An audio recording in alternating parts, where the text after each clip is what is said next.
50 years ago, a 26-year-old rural Maine schoolteacher wrote a horror novel titled Carrie. That man, Stephen King, has gone on to write more than 60 books since. They've sold between 400 to 500 million copies worldwide and have been turned into films like The Shining, Shawshank Redemption, Stand By Me, and many more. King invited our senior arts correspondent Jeffrey Brown to his Maine home to talk about his latest book of short stories called You Like It Darker and the long arc of his career. It's part of our arts and culture series, Canvas. In his new collection, Stephen King writes of the eerie, the unsettling, the otherworldly raising its head in this one. He calls it You Like It Darker, and he clearly does.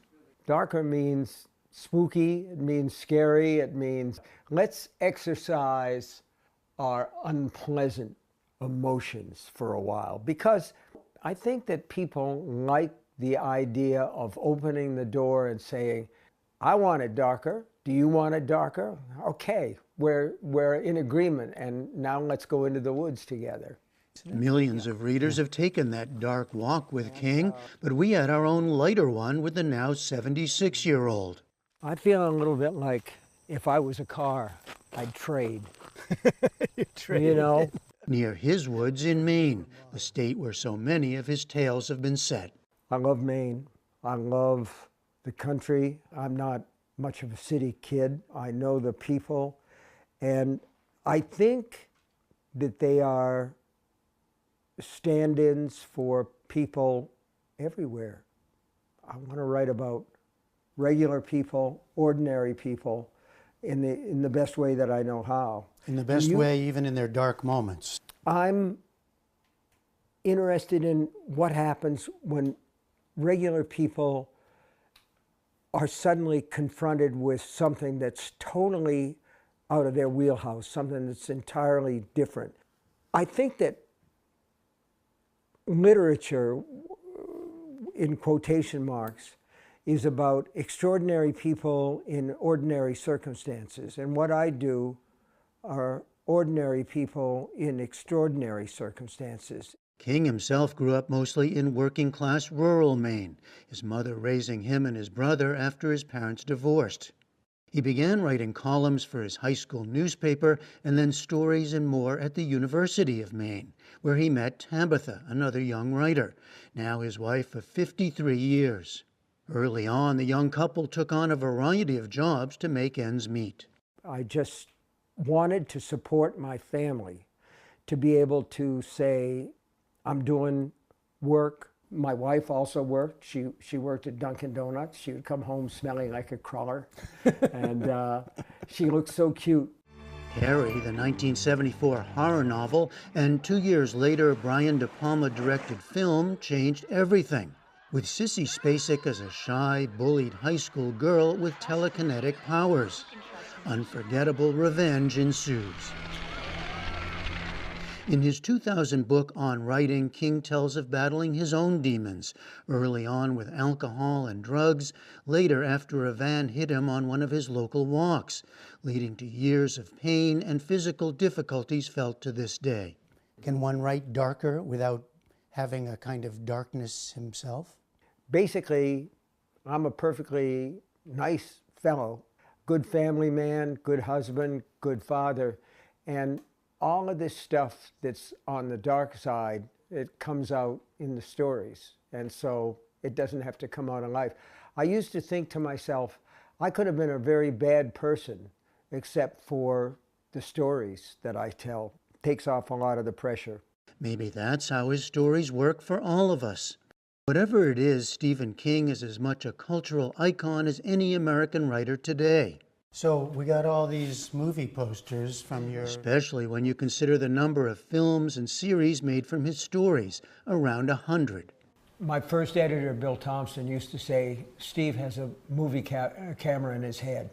Oh, really? And the like stories, you see the story. Yeah, the stories are very visual. I grew up the first generation with movies and TV, and they made a big impression on me. So I have a tendency to see things, and that's part of the pleasure, is the seeing. More pleasure has come at times from rock and roll. The Rock Bottom Remainders, a band King formed in the 90s with other writers including Dave Barry and Amy Tan. For all his success, King admits he wasn't always happy with the critical reception he got. There was a time when I felt like nobody will ever take me seriously as a writer's writer, just as somebody who makes money. And it did make me angry because it seemed to me that there was an underlying assumption about popular fiction, that if everybody reads it, it can't be very good. I've never felt that way. I've felt that people can read and enjoy and on many different levels. But you got over worrying about that at some point, clearly. I got old. And I think that probably a lot of the critics who didn't like my stuff are now dead. So, them. I know Bleep them. Yeah, bleep them. You also wrote in your book on writing, you wrote about not only being the story's creator, but its first reader. You want to feel the suspense of the story yourself? Not only do I want to feel the suspense of the story, I want to relish the good parts. You want to enjoy the good parts. Every now and then you'll say to yourself, I wrote a really good line there. Oh boy, that's really cool. But how does he do it, and how generate so many ideas? I can't explain it. That's the beautiful thing about what I do. It's just like being belted by an idea. He cites the example of the story Danny Coughlin's Bad Dream in the new collection.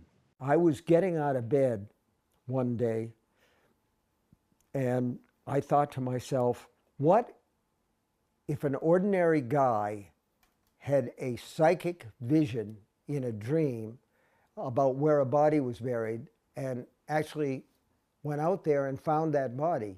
Would anybody believe that he had that vision, or would they think that he did it? And all right, but wait a minute. You just woke up thinking that? Yeah. No, I didn't wake up thinking that. I was putting on my pants when I had this idea, you know. And I put them on one leg at a time, and I had one leg in my pants, and I had this idea. And by the time I got the other leg in, I had almost the whole story. See, and who wouldn't want to do something like that? I mean, that's so trippy, but it is just the way that my mind works. Trippy, dark, and clearly having a hell of a writing life. I'm very fortunate to be able to do what I do. I love to tell stories, and in a way, I get paid for something that, in the words of the late John D. MacDonald, I would do for free. Okay, that's good. Coming soon in the Stephen King universe, several new film and TV adaptations of his work. From the darker side in Western Maine, I'm Jeffrey Brown for the PBS NewsHour. And online, we have more from Stephen King, including what he watches and reads when he's not writing. That's on our YouTube channel.